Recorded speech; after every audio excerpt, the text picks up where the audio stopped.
Want to keep your phone number when switching to US Mobile? It's called porting, and it's easier than you might think. First, ensure you're eligible. You'll need an active account with your current carrier, no outstanding bills or disputes, and a compatible device, meaning it's unlocked or approved by US Mobile. US Mobile generally supports ports from major carriers and most MVNOs, but check compatibility, especially if you're using a prepaid service. The most critical piece is your transfer PIN.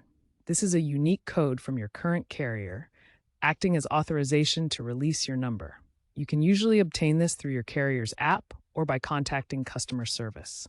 Don't skip this step. It prevents fraud and unauthorized transfers in line with FCC regulations.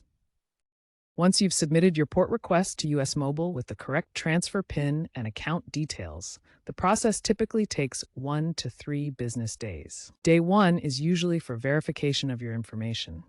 Days 2 and 3 are when the actual porting takes place. Keep in mind that international ports or errors in your submission can extend this timeline. US Mobile's porting process is largely digital, with 24/7 support available. Also be aware that while US Mobile doesn't charge a porting fee, your current carrier might have early termination fees.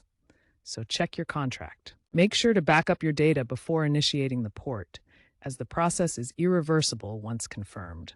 In 2025, US Mobile has been integrating AI-driven chatbots for faster PIN verification, so you can be sure the porting process will be smoother than ever.